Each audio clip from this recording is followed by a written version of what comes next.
Hi English literature learners, are you preparing for UGTRB English exam or other competitive English literature examinations?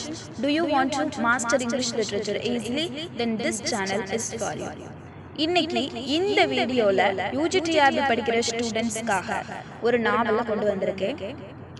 Unit 10 Women's Writing in Englishல 4th பார்ட்டான fiction பார்ட்ல இருக்கிற fiction தான் இந்த Heat and Dust novel by Ruth Prawat Jabwala.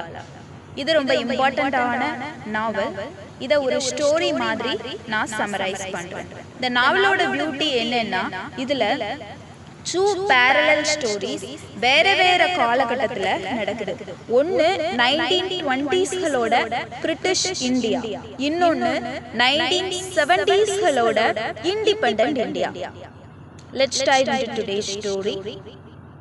இப்ப ஸ்டார்டிங்ல நம்ம 1920sகளுக்கு போறோம். அப்ப சத்திப்பூர் அப்படிங்கிற பிளேஸுக்கு ஒரு பிரிட்டிஷ் ஆபீசரான டக்ளஸ் வேலைக்கு வராரு. கூடவே அவங்களோட வைஃபான ஒலிவியாவும் தான் வராங்க. இந்தியாவுக்கு வந்த புதுசுல ஒலிவியாவுக்கு இங்க இருக்கிற சிச்சுவேஷன் சுத்தமா பிடிக்கல. அவங்களுக்கு இந்தியன் கல்ச்சரோ இல்ல மத்த பிரிட்டிஷ் ஆபீசர்ஸ் மாதிரி ஹிந்தி உருது பேசுறதோ வரவே இல்ல. மத்த பிரிட்டிஷ் ஃப்ரெண்ட்ஸான கிராஃபோர்ட்ஸ் அண்ட் மினிஸ் எல்லாம் இந்தியர்களோட செமையா மிங்கிள் ஆயிடுறாங்க. ஆனா ஒலிவியா மட்டும் ரொம்ப ஒரு மாதிரி ஐசோலேட்டடா ஃபீல் பண்றா. இப்படி இருக்கிறப்பதான் அந்த ஏரியாவோட நவாப் இவங்க 2 பேருக்கும் ஒரு டின்னர் இன்விடேஷன் அனுப்புறாரு. வீட்ல உட்கார்ந்து போர் அடிச்சு போய் இருந்த ஒலிவியாவுக்கு இந்த இன்விடேஷன் செம எக்ஸைட்மெண்டா இருக்கு. அந்த டின்னருக்கு போற இடத்துல தான் நவாபோட க்ளோஸ் ஃப்ரெண்டான ஹாரி மீட் பண்றாங்க. சீக்கிரமாவே ஹாரியும் ஒலிவியாவும் ரொம்ப க்ளோஸ் ஃப்ரெண்ட்ஸ் ஆகிடுறாங்க. அது மட்டும் இல்லாம நவாபோட அரண்மனையோட அந்த பிரம்மாண்டத்தை பார்த்து ஒலிவியா ரொம்ப அட்ராக்ட் ஆயிடுறா. நவாபும் இவ மேல இன்ட்ரெஸ்ட் காட்ட 2 பேருக்கும் இடையில ஒரு எக்ஸ்ட்ரா மேரிட்டல் அஃபேர் ஸ்டார்ட் ஆகுது. பிரிட்டிஷ் ஆபீசர்ஸ்லாம் நவாப் மேல ஒரு கண்ணு வச்சிருக்காங்க. ஏன்னா அவரு ஊர்ல வயலன்ஸ உண்டாக்குறதா அவங்க சந்தேகப்படுறாங்க. இதையெல்லாம் மீறி ஹாரி தான் நவாபையும் ஒலிவியாவையும் சீக்ரெட்டா மீட் பண்ண வைக்க லெஃப்ட் அண்ட் ரைட் ஹெல்ப் பண்றாரு. நாட்கள் ஓடுது. ஒரு நாள் ஒலிவியா நவாபோட சைல்டுக்கு பிரெக்னண்டா இருக்கிறத உணர்றா. இத கேள்விப்பட்டதும் நவாபும் டக்ளஸும் ரொம்ப ஹாப்பி ஆகுறாங்க. டக்ளஸ்க்கு இந்த விஷயம் சுத்தமா தெரியாது. அதனால அந்த பேபி தன்னோடதுன்னு நம்பி அவன் ஜாலியா இருக்கான். ஆனா ஒலிவியாவுக்கு இந்த பேபியை வச்சுக்க இஷ்டம் இல்ல. அதனால நவாபோட அம்மாவான பேகம் மூலமா ஒரு அபாஷனுக்கு ஏற்பாடு பண்றாங்க. ஆனாலும் அந்த சின்ன டவுன்ல இந்த விஷயம் காட்டுத்தீ மாதிரி பரவிடுது. இதோட ரிசல்ட் என்னன்னா ஒலிவியா தன்னோட ஹஸ்பண்ட் டக்ளஸ் பக்கத்துக்கே போகல, நேரா நவாப் கூடவே எலோப் ஆயிடுறா. அதுக்கப்புறம் சத்திப்பூர்ல அவங்கள யாருமே பார்க்க முடியல. நவாப் கொஞ்ச நாள் அவங்கள மெயின்டைன் பண்ணாலும் அப்புறம் ஹாரி கூட லண்டனுக்கு போறதுக்காக ஒலிவியாவை விட்டுட்டு போயிடுறான். பாவம். அதுக்கப்புறமா ஒலிவியா டவுன் எக்ஸ் இமயமலை அடிவாரம் அப்படின்னு லிட்டரரி கிரிட்டிக்ஸ் சொல்றாங்க. அந்த ஃபுட் ஹில்ஸ் அங்க இருக்கிற ஒரு கிராமத்துக்கு போய், கிராமம் டவுன் எக்ஸ், அந்த கிராமத்துக்கு போய் 1950sகள்ல இருக்கிற வரைக்கும் அங்கேயே தனிமையில வாழ்ந்து முடிக்கிறார். இப்ப நம்ம 2வது கதைக்கு வருவோம். பார்ட் 1 ஃபர்ஸ்ட் ஸ்டோரி, அது Olivia story. Part 2 second story, அது நம்ம நரேட்டர் ஸ்டோரி. இப்ப நாம 1970sக்கு வருவோம். நாவல்ல இந்த நரேட்டர் யாருன்னு பேரு சொல்லப்படல. ஆனா மூவில அவங்களுக்கு ஆன் அப்படின்னு நேம் வச்சிருப்பாங்க. இந்த நரேட்டருக்கு ஹாரி கிட்ட இருந்து சில லெட்டர்ஸ் கிடைக்குது. அதெல்லாம் 1920sகளோட காலத்துல ஒலிவியாவுக்கும் அவங்களோட சிஸ்டர் மாசியா அவங்களுக்கு இடையில எழுதப்பட்ட லெட்டர்ஸ் தான். இந்த நரேட்டர் யாருன்னு பார்த்தா ஒலிவியாவோட ஸ்டெப் கிராண்ட்மதர், அதாவது டக்ளஸோட ஃபர்ஸ்ட் வைஃப் தான் இந்த ஒலிவியா. டக்ளஸ் அதுக்கப்புறமா டெஸ்ஸி அப்படிங்கிறவங்கள மேரேஜ் பண்ணிக்கிறாரு. அந்த டெஸ்ஸி வழியில வர பேத்தி தான் இந்த நரேட்டர். ஒலிவியாவோட இந்த ஃபர்ஸ்ட் கிறிஸ்டிய கேள்விப்பட்டு பயங்கரமா இன்ஸ்பிரேஷன் ஆகிற இந்த நரேட்டர் அவங்களோட தடத்தை தேடி நேரா இந்தியாவுக்கு வரா. பாம்பேல வந்து இறங்கி பார்த்தா ஒலிவியா லெட்டர்ஸ்ல சொன்ன இந்தியாவுக்கும் இப்ப இருக்கிற இந்தியாவுக்கும் நிறைய டிஃபரன்ஸ் இருக்கு. குறிப்பா பாவர்ட்டி ரொம்ப அதிகமா இருக்கு. அதுக்கப்புறம் நரேட்டர் நேரா சத்திப்பூருக்கு போறா. அங்க கவர்மெண்ட் ஆபீசரான இந்தர்லால் அப்படிங்கிறவரோட வீட்டுல ஒரு ரூம் ரெண்டுக்கு எடுத்து தங்குறா. இந்தர்லால் அவங்களோட வைஃப் அண்ட் அவங்களோட அம்மாவோட அங்கதான் வாழ்ந்துட்டு வர்றாங்க. இந்தர்லாலோட வைஃப் நேம் ரித்து. இந்த நரேட்டர் ஒலிவியா வாழ்ந்த ஓல்டு ஹவுஸ போய் பாக்குறா. ஆனா அது இப்ப ஒரு டிலாபிடேட்டட் கவர்மெண்ட் பில்டிங்கா மாறிடுச்சு. பாலடைஞ்ச கவர்மெண்ட் பில்டிங்கா மாறிடுச்சு.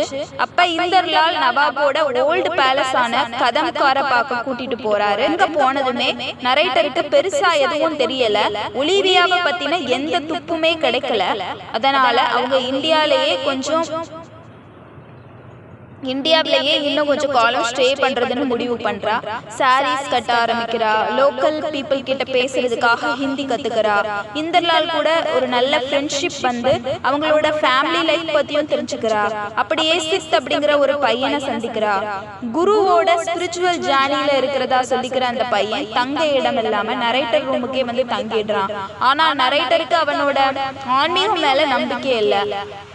அவன் ரொம்ப பேர்ட்லி பர்சனா இருக்கான். ரொம்ப பேட் பர்சனா தான் இருக்கான். அப்படி இருக்கிறத பார்த்து இவங்க ரெண்டு பேரும் ரிலேஷன்ல இன்வால்வ் ஆகுறாங்க. ஒரு கட்டத்துல அவனோட விருப்பப்படி அவங்களோட ரிலேஷன்லயும் இன்வால்வ் ஆகுறாங்க. இடையில இந்தர்லாலோட அம்மா கூட சேர்ந்து ஆனுவல் ஃபெர்டிலிட்டி ஃபெஸ்டிவல் நடக்கிற பாபா ஃபிர்தௌஸ் ஷைனுக்கு போறா. அங்க போனா ரித்துவுக்கு ஏதோ மனநல பாதிப்பு இருக்கிறதா தெரிஞ்சுக்கிறா. ரித்து தூங்கும் போது கத்துறது விசித்திரமா நடக்கிறதுன்னு இருக்கிறதால அவங்க வீட்டுக்காரங்க அவளை ஏதோ சூனியம் பிடிச்சிச்சு அப்படின்னு நினைச்சு உடம்புல சூடான அயனை வச்சு சூடு வைக்கிற அந்த கொடூரமான முறைய கையாளுறாங்க. இதை பார்த்து நரேட்டர் ரொம்பவே ஷாக் ஆயிடுறா. Next time narrator Baba Firdaus ஷைனுக்கு இந்தர்லால் கூட போகும்போது அன்எக்ஸ்பெக்டட்லி அங்க ரெண்டு பேருக்கும் இடையில ஒரு லவ் அஃபேர் ஸ்டார்ட் ஆகுச்சு. அசலா ஒலிவியாவுக்கும் நவாபுக்கும் நடந்த ஸ்டோரி மாதிரியே அப்படியே ரிப்பீட் ஆகுது பாருங்க. அங்க இருக்கிற உமன் இருப்பாங்கல்ல, அவங்களுக்கு ஒரு லீடர் இருக்காங்க. அவங்களோட பேரு மாஜி.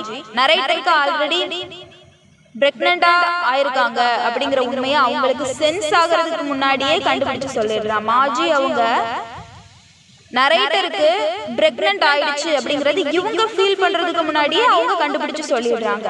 கடைசியில நாவல் எப்படி எண்ட் ஆகுதுன்னா, ஒலிவியா மாதிரி இவங்களும் இந்த சொசைட்டியோட ஷேம், அதுக்கப்புறமா இந்த சொசைட்டி என்ன பண்ணும் அப்படிங்கறதெல்லாம் பயந்து அபார்ஷன் பண்ணிக்க விரும்பல. சொசைட்டி என்ன நினைச்சு இவங்க எதுவுமே கவலைப்படல. சொசைட்டி என்ன நினைச்சா என்ன அப்படின்னு திங்க் பண்ணி அபார்ஷன் பண்ண ரெஃப்யூஸ் பண்றாங்க. தனக்கு கிடைக்கிற இந்த குழந்தைய அவுட் ஆஃப் வெட்லாக் பண்றதா முடிவு பண்றா. ஒலிவியா எப்படி மலைப்பகுதிக்கு தனியா போனாங்களோ அதே மாதிரி இந்த நரேட்டரும் ஒரு ஆசிரமத்துக்கு போய் தன்னோட குழந்தைய பெற்றெடுக்கிறதுக்காக மலையை நோக்கி பயணம் பண்றாங்க. இப்படி ஓல்டு ஜெனரேஷனோட ஹிஸ்டரியும் யங் ஜெனரேஷனோட சர்ச்சும் ஒன்னோடன்னு பின்னி பணஞ்சிருக்கிற ஸ்டோரி தான் இந்த நாவல் ஹீட் அண்ட் டஸ்ட். உங்களுக்கு क्वेश्चन வரலாம், ஏன் அவங்க அபார்ஷன் பண்ண வேண்டாம்னு முடிவு பண்றாங்கன்னா அதுக்கு நாவல்ல ரெண்டு இம்பார்ட்டன்டான ரீசன்ஸ் இருக்கு. ஒலிவியாவை பொறுத்த வரைக்கும் அவங்க பிரெக்னன்ட் ஆன சிச்சுவேஷனே வேற மாதிரி இருந்துச்சு. பிரிட்டிஷ் காலத்துல எக்ஸ்ட்ரா மேரிட்டல் அஃபேர்ஸ், அதுவும் ஒரு இந்திய நவாபுக்கு ஒரு பிரெக்னன்ட் ஆகுறாங்கன்னா அந்த பிரிட்டிஷ் சொசைட்டி அவளை என்ன பாடுபடுத்தும்னு அவளுக்கு நல்லாவே தெரியும்.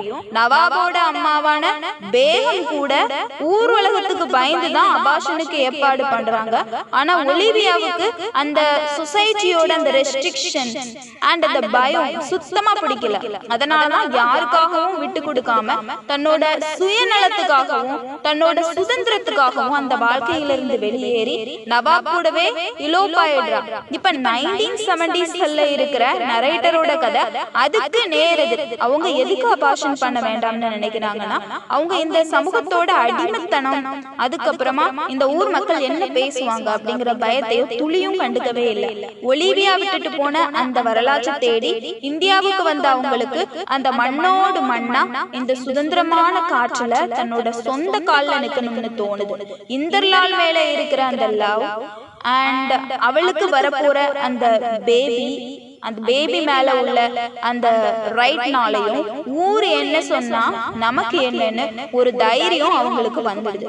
மற்றவங்களுக்காகவும் சொசைட்டிக்காகவும் தன்னோட வாழ்க்கைய மாத்திக்க விரும்பாம ஒலிவியா மாதிரி இமயமலை பகுதிக்கு தனியா போய், இங்க இமயமலை பகுதின்னு கொடுத்திருக்க மாட்டாங்க, லிட்ரரி கிரிட்டிக்ஸ் என்ன கெஸ் பண்றாங்கன்னா அது இமயமலை அடிவாரமா இருக்கலாம் அப்படின்னு கெஸ் பண்றாங்க. ஆனா இதுல கொடுத்திருக்கிற டவுன் நேம் எக்ஸ் தான். அந்த ஃபுட் ஹில்ஸ்க்கு தனியா போய் அந்த குழந்தைய தைரியமா பெத்து வளர்க்கணும்னு முடிவு பண்றாங்க. சிம்பிளா சொல்லணும்னா சமூகத்தோட பயத்தாலையும் அடிமைத்தனத்தாலையும் ஒடுக்கப்பட்ட வாழ்க்கைக்கு முற்றுப்புள்ளி வச்சுட்டு தனக்கான ஒரு சுதந்திரமான வாழ்க்கைய அவங்களே சொந்தமா தேர்ந்தெடுக்கிறதுக்காகத்தான் அவங்க அபார்ஷன் பண்ணிக்கல. இதுதான். I hope you will be able to understand the story of this novel Heat and Dust by Ruth Prawat Jabwala. If you have any questions regarding English literature, feel free to ask in the comment section. I look forward to seeing you in the next video. Until then, stay tuned to this channel to expand your knowledge in English literature. If you like this video, like, share and subscribe.